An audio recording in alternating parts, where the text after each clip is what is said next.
Okay, students, now come on the second case, case 2.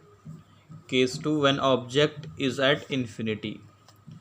Students, अब हमने क्या हुआ, सेटअप पहले से बनाया हुआ है, एक कॉन्वेक्स मिरर बनाया हुआ है और उससे जो ऑब्जेक्ट है वो इन्फिनिटी डिस्टेंस पे है, मतलब जो रेज आ रही हैं वो इन्फिनिटी पे जो सोर्स रखा हुआ है वहाँ से आ रही हैं।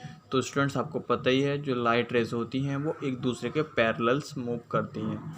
तो ये 3 रेज हैं, ये आपस में पैरेलल मूव कर रही हैं। तो स्टूडेंट्स, आपको ये भी पता है कॉनकेव मिरर के केस में आप सीख चुके हैं कि जब लाइट रे पैरेलल होती हैं तो वो मिरर से टकराने के बाद फोकस से होके जाती हैं, but this is a convex mirror.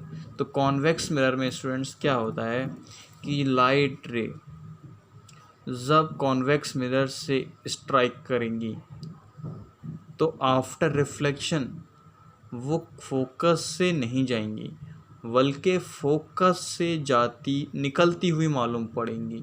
Appear to diverse from convex mirror. Diverse का मतलब होता है निकलते हुए मालूम पड़ना। ओके स्टूडेंट्स, इसीलिए कॉन्वेक्स मिरर को हम डाइवर्जिंग मिरर भी कहते हैं और कॉनकेव मिरर को कन्वर्जिंग मिरर कहते हैं।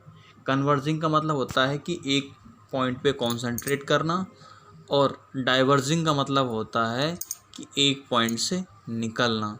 तो students, these two rays are parallel of principal axis, then after reflection these will be seen as reflecting from focus.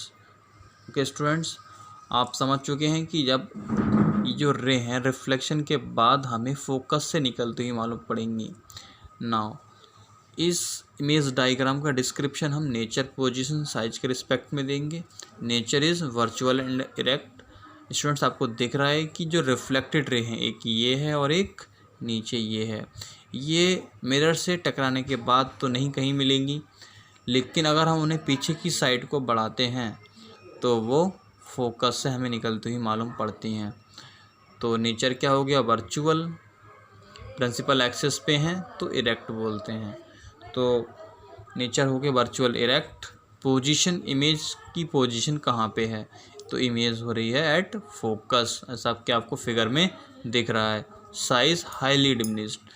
Students, आप देख ही रहे हैं यहाँ पे इमेज बन रही है और बिल्कुल पॉइंट साइज की इमेज है और ऑब्जेक्ट जो है इतना बड़ा है, तो हम उसकी कंपैरिजन बोलेंगे size of the image is highly diminished.